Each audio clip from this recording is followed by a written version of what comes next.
Honey trap ಸುಳಿಯಲ್ಲಿ ರಾಜ್ಯದ ಅತ್ಯಂತ ಪ್ರಭಾವಿ ಮಂತ್ರಿ ಅವಳು ಕರೆದ್ಲು, ಇವರು ಹೋದ್ರು. ಅಯ್ಯೋ ಹಾಗೆ ಹೋಯ್ತು. ವಿಧಾನಸೌಧದಲ್ಲಿ ಇರಬೇಕಾದವರು ಅಲ್ಲಿಗೆ ಯಾಕೆ ಹೋದ್ರು? ಸದ್ಯ ಸೌಂದರ್ಯ ಸಮರದಲ್ಲಿ ಸೋತ ಸೀನಿಯರ್ ಸಚಿವ ಮದನಾರಿಗೆ ಸಹಕಾರ ಕೊಟ್ಟಂತಹ ಡೇರಿಂಗ್ ಮಿನಿಸ್ಟರ್. ಇದು ಕಂಪ್ಲೀಟ್ ಬೆತ್ತಲೆಯ ಸ್ಟೋರಿಯನ್ನ ರಿವೀಲ್ ಮಾಡ್ತಿದ್ದೀವಿ.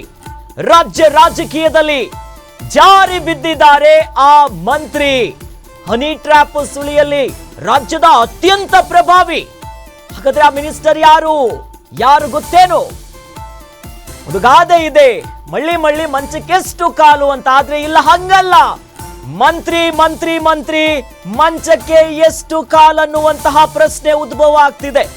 ಯಾಕಂದ್ರೆ ಹನಿ ಟ್ರ್ಯಾಪ್ ಸುಳಿಯಲ್ಲಿ ಮಿನಿಸ್ಟರ್, ರಾಜ್ಯ ರಾಜಕೀಯದಲ್ಲಿ ಈಗ ಮತ್ತೊಬ್ಬ ಮಂತ್ರಿ ಜಾರಿ ಬಿದ್ದಿದ್ದಾರೆ. ಅವಳು ಕರೆದ್ಲು, ಇವರು ಹೋದ್ರು. ಅಯ್ಯಯ್ಯೋ ಹಾಗೆ ಹೋಯ್ತು. ಪ್ರಭಾವಿ ಮಂತ್ರಿ ವಿಧಾನಸೌಧದಲ್ಲಿ ಇರಬೇಕಾದವರು, ಆದ್ರೆ ಅಲ್ಲಿಗೆ ಯಾಕೆ ಹೋದ್ರು? ಸೌಂದರ್ಯ ಸಮರದಲ್ಲಿ ಜಾರಿ ಬಿದ್ದು ಬಿಟ್ರ? ಹಾಗಾದ್ರೆ ಸೋತ್ರ ಸೀನಿಯರ್ ಸಚಿವರು ಮದನಾರಿಗೆ ಸಹಕಾರವನ್ನ ಕೊಟ್ಟು ಬಿಟ್ರ? ಡೇರಿಂಗ್ ಮಿನಿಸ್ಟರ್ ಅನ್ನೋ ಪ್ರಶ್ನೆಗಳೀಗ ಉದ್ಭವ ಆಗ್ತಿದೆ. ಮಿನಿಸ್ಟರ್ ಎಲ್ಲಿರಬೇಕು? ವಿಧಾನಸೌಧದಲ್ಲಿ ಕೆಲಸದಲ್ಲಿರಬೇಕು. ಆದ್ರೆ ಇಲ್ಲ, ಹಾಗಿಲ್ಲ. ರಾಜ್ಯ ರಾಜಕೀಯದಲ್ಲೇ ಇದು ಬಿಗ್ ಸ್ಟೋರಿಯನ್ನ ನಿಮ್ಮ ಗ್ಯಾರಂಟಿ ನ್ಯೂಸ್ ರಿವೀಲ್ ಮಾಡ್ತಿದೆ. ಈ ಮೂಲಕವಾಗಿ